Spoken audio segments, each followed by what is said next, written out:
including a win on Thursday down at Towson. Red hot Hofstra, right, like you said. And I think both teams are playing their best basketball coming into this game. Against Towson, Hofstra had 7 lead changes in that first half, and Cruz with 21 of his 32 points in that first. They're finding the three-point ball really well, and when you have the rookie Ed Mead playing the way he is, it's able to spread the floor out for Cruz to dish it out, create opportunities for his players. All-around effort from this team. And JJ, when's the last time we heard underdog and Fairfield in the same sentence? That's where we're at right now. That's why they're playing with a chip on their shoulder. And Marist, like you said, playing some of their best basketball. Season high 19 assists in that last game. Going to be a competitive night. Yeah, and Charleston Southern is playing a UNC team. Came into this season with a lot of question marks, which will come when you're losing 70% of your scoring. But this Tar Heel team is surrounded by a lot of underclassmen filling big shoes. Holy Cross has to come out flying on defense. They only allowed 55 points against Navy, but Lehigh, this is a team that's coming off a game, 4 different double-digit scores, so it's going to be a very back-and-forth contest. And that's her second 20-point performance this season, but here's the thing. You need another guard to step up. You got Sandra Magalico inside, Sterling doing her thing on the perimeter,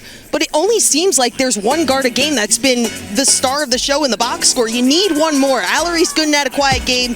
MC, Michaela Carter, was coming off a really hot start against Stony Brook before Monmouth. She didn't really do much this one. Something Coach Tori Verdi has also been emphasizing is quick starts. He wants a full 40 minutes, and in order to do that, you got to start off fast.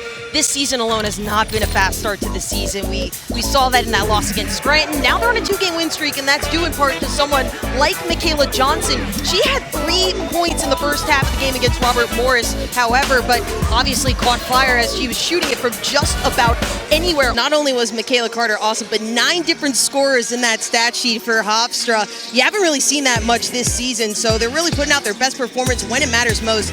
Michaela Carter, though, was nonstop from transition buckets, defense turning into offense for her, and she's so fast off that quick step and really just found her spots on transition. That's something that Coach Daniel Santos Atkinson preached before this game, really honed in on that in practice, and she is someone, it's been there during the offseason, now she's come to life, and it really is that first shot for her. Katie doing a great job for this team, stepping up. We know defensively he's guarding the best player, but offensively really standing out in his role as Rivera Torres off the backdoor cut, cooking to Katie as I compliment him on his defense. Hurt their D. Yeah, and I'm almost surprised that they're giving Cruz enough time to actually dribble drive and get a paint touch off that. It's almost like you would want the slide early to force him to either cause a turnover or just get a pass that's tough to get off. And you can see how far extended this 2-3 zone is. They're really challenging the Stags as they pass the perimeter, so that's why the baseline has to be exploited. Sacred Heart did do that against St. Peter's last game, so the Stags just have to find that rhythm over there. It's tough when you do a move like a Euro step. You can't really get a gather step because that first pump in the Euro step is your gather step. Correct. So she had one too many traveling the world. For the win with the 3. And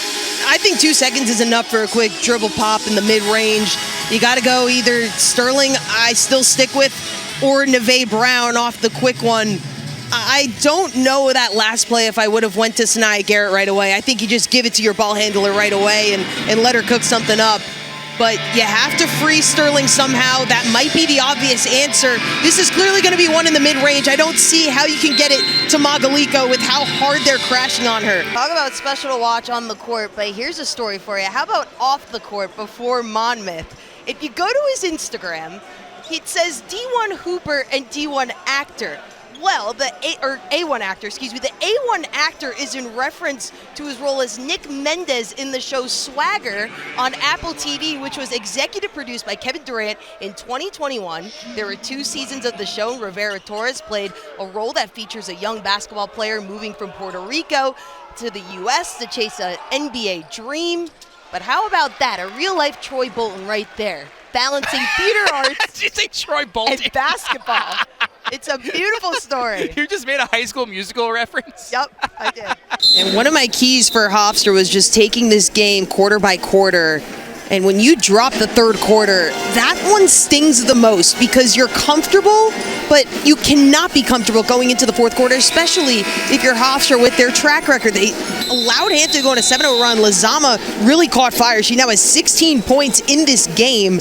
And I think part of it, too, They had a great run with that 2-3 zone that they were with all game, and now they're changing to man-to-man. This is a strength of Hampton, and they definitely showed it in that third quarter. I did also mention, bringing Magaliko back into the mix a little too soon. The first half is where they really had their rhythm. And everyone just seeming to have their way, whether it's in the paint with Lamoureux and also Herter from the three-point line too, but with Anderson from the three, I mean, it was like Oprah Winfrey, you get a three, you get a three. She just kept on going. I mean, I can't keep count. She's 7 for 9 if you can't, but a stellar performance from her. Maris, though, has not been closing out on her like they should. Too much space. If she's able to pump her knees like that from the three-point line, able to set her feet, I mean, you got another thing coming. There's a reason she's shooting the way she is. It's not a block party, it's a Blanca party, and she is all over the floor. And look at how easy it is for her offensively and defensively. She's making things happen from blocks, from going into the lane. The spatial awareness from her has improved significantly. And again, she's just a sophomore. But last game, earned her minutes, tied her career best with 8 points, added 5 rebounds and 2 blocks. Has already tied with the blocks from last game. So happy to see her in early and excited to see more action from her.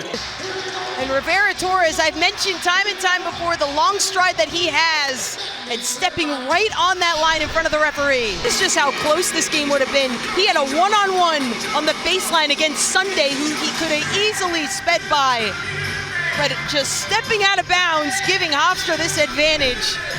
What a drastic change once again with seconds left in this game. 13-2 run for the Leopards. And they just gained the lead off that bucket too. But look at the ball movement here. You see the screen to free up the shot in the corner.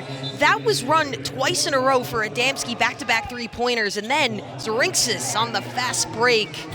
Such great body control for someone who, doesn't have much of a height advantage. So she's able to control her body, contort it in a way that she's able to finish through the contact. Despite being a little early in the shot clock too, but Embiid with the speed off the dribble, just one of 11 freshmen in the nation averaging at least 14 points per game.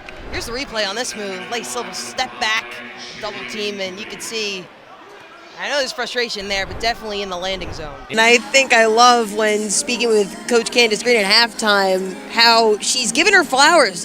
She made tough shots. So how do you stop that and combat that coming into the second half? But a great job offensively, I think, with Holy Cross being able to move the ball around, especially giving Lehigh a little bit of a taste of their own medicine. Both sides of the ball offensively, you see a lot of cuts and slashes in the paint. So very active, as we all see. Coming into this first half, Cruz not playing like he usually does. You had to step up.